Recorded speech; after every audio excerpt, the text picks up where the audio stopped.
Hey guys, so I'm recording a video today about something that's quite touchy, and just to warn you guys, I'm going to be as transparent as possible without giving too much detail.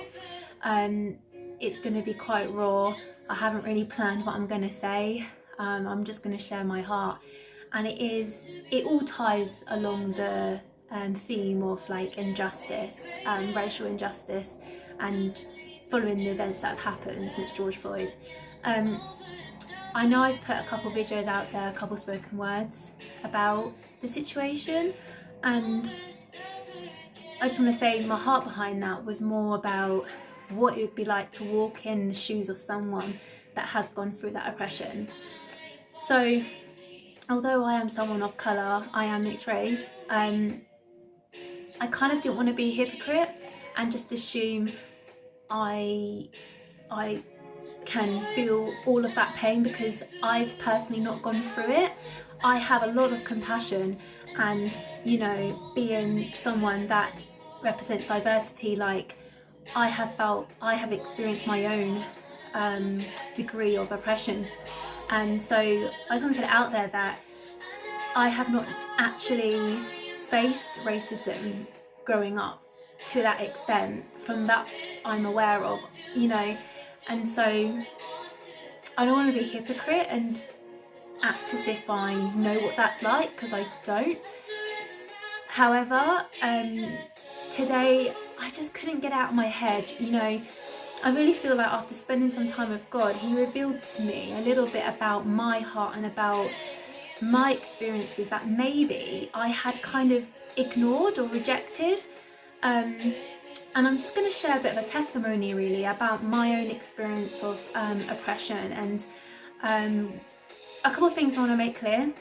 There is a huge debate at the moment about, well, the UK doesn't experience the same level of racism as America, and just because you don't see it doesn't mean it doesn't happen, and they are different degrees, there are different levels to it, and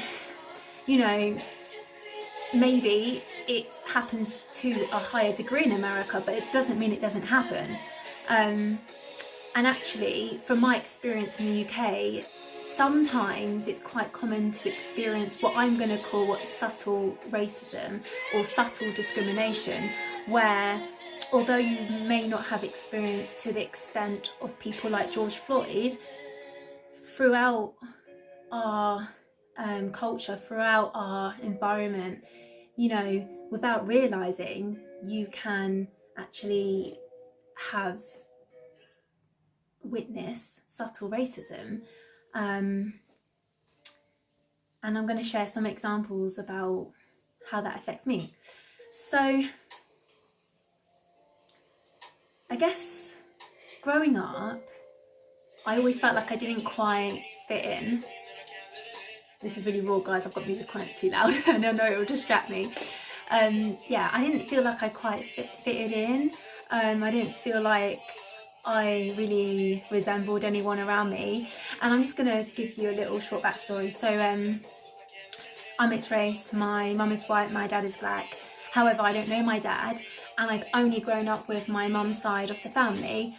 And the area I grew up in was predominantly white. The school I went to, well, both schools I went to, have been predominantly white, so I feel like I've been quite sheltered as a child, and I've actually not been in an environment where I've seen a lot of discrimination.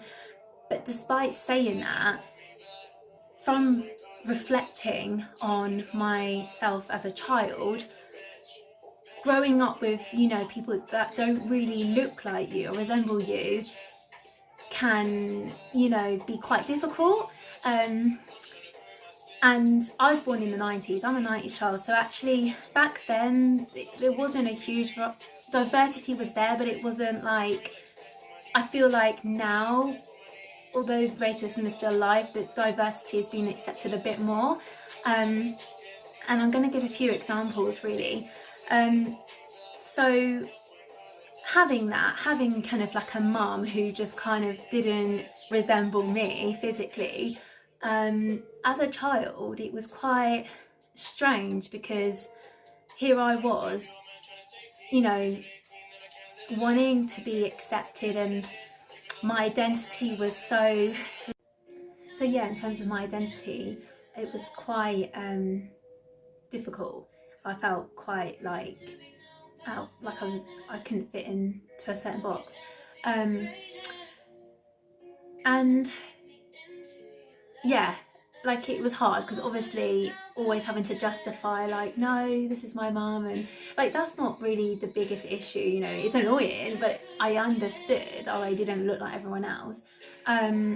But the point I really want to get to is growing up, because of not just because of what I had around me, but in general, universally, there wasn't a lot of recognition of different diverse people.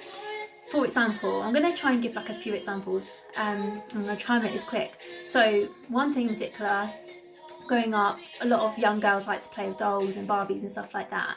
And although back then I just didn't, this is why I say subtle, it's subtle discrimination, because, you know, it wasn't overly like, oh wow, that's racist. I didn't see it as that. It's only now I'm reflecting on it. So there wasn't much diversity in terms of Barbies and stuff. Like, you know, there were a lot more white Barbies. So I remember just like playing with my dolls, and they all were white with blonde straight hair. And one thing is that when you're a child, you kind of, the toys you play with, you know, you want to be like those toys and those characters, and like, I think a lot of little girls identify themselves in things like films and characters, and you know, same for Disney films, and you want to like have something that you can identify with, and so playing with these dolls, I'm thinking, I don't look like this doll, like I don't have straight blonde hair, we're not the same complexion. And without realising, because that's all, we all get influenced, right? That's all I saw. So naturally I was thinking, well, this is being celebrated, so therefore I need to look more like this, and why don't, you know, I have hair like that? And you know, a lot of my friends, you know, one of my best friends in particular had long straight blonde hair, and at one point I was like, can we swap hair? Like, I want your hair. Like, and without realising, I was, because of the influence, I was diminishing my how I was born and my identity. And you know, now it's not like that. Like, I love my hair, I love curly hair, I think it's amazing. But you know, when you're a child, you don't really understand, because you take on what you see, and that is all I saw.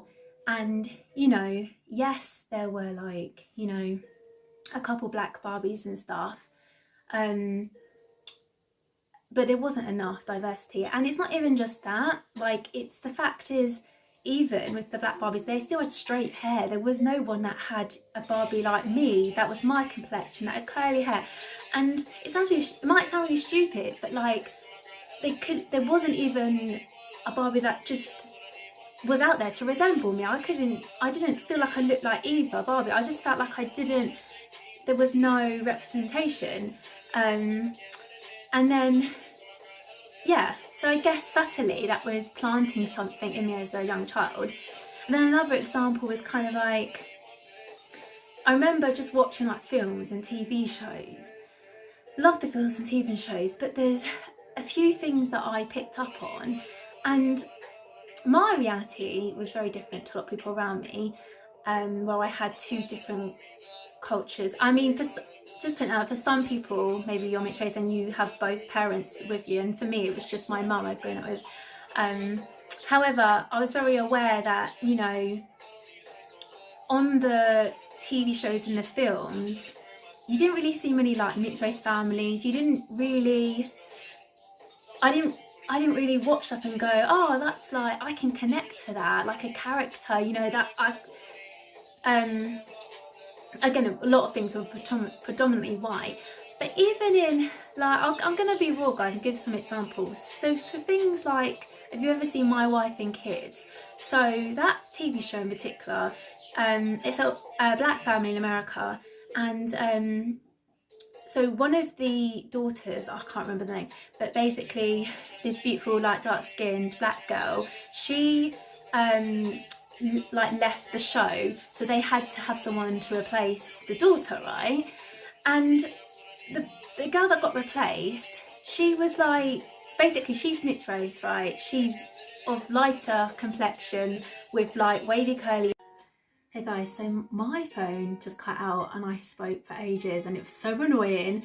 So I'm hoping this doesn't cut out. So the point I was getting to, so they replaced her with a girl that was like mixed race, and she had this lighter complexion and like wavy curly hair. And I remember thinking, okay, why did they not just replace her with another beautiful dark-skinned black girl, because that was her character? Why have they then picked someone that just didn't resemble her?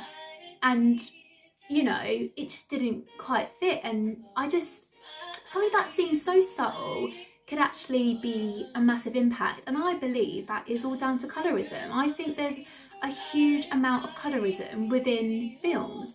A lot of the times, either light-skinned or black, either light-skinned or those girls get chosen to play, you know, black girls, like, you know, with darker skin, and that, like, I just think, I don't know, I just think it's a bit unfair, because I think it disables opportunities for other people to get that role.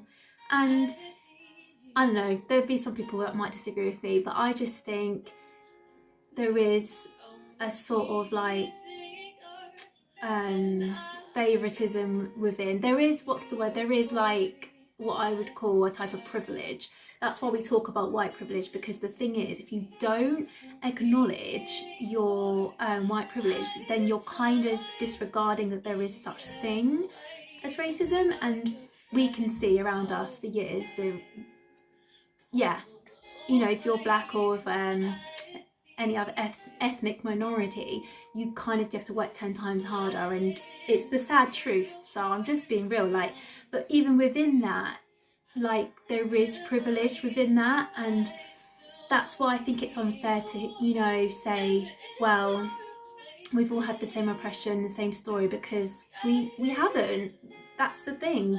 We do live in a colourist society with different privileges, and I think the biggest fault you can do is kind of act like that isn't there, because then I've got friends, and it's like, for those girls that have witnessed, you know, not being part of something due to complexion, it's kind of diminishing that exists. And that's why I'm sharing examples of like that TV show in particular, and there's quite a few out there, I'm sure. If you know, you know. And it's like subtle ways to be like, well, you know, we're going to just pick someone that still resembles being black, but actually is just, you know, can look a bit ambiguous. So it's kind of, I don't know, it's just, it's out there. You'll begin to realise it through the films and the TV shows. And yeah, so from that, what I was saying is kind of like, therefore, as a girl growing up, it was kind of like, yeah, I can't connect to that. Where is a family that represents my experience? Where is that? We need to be celebrating everything, all diversities, you know? It can get lost and drowned in this colorism and this, you know, oppression, and I don't think it's right to just brush it under the carpet like it doesn't exist because it's in front of our faces. Even till this day, we think we've come so far, and then we take 2 steps backwards.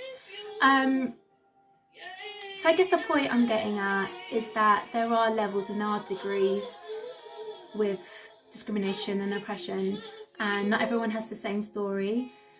All are equally valuable and important, which is why I'm sharing it, because I'm not going to be fake and be like, oh, I've been through this and this, because I'm just sharing my experience and sharing my story, hoping that maybe there's, you know, someone out there that, or people out there that actually can get my heart and can relate to me and to my story, you know, because that's the biggest lie of the enemy, is to be like, well, you can't share this because it's not important. And, you know, we all have a right to speak up for our experiences, our oppression, or just anything really. We all have a right to speak up about it. If it affects you, you shouldn't have to hide it or feel guilty or shameful about it.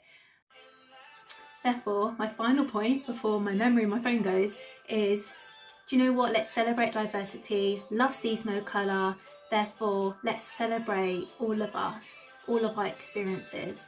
And yeah, together we can change. We can change the mindsets of people. We can, and just to finalise, I'm not here to condemn. I'm only here to educate from what I've experienced and from what I know. So it's all out of love, guys. Just wanted to share my heart. So take care, and I'm praying for you all in this time.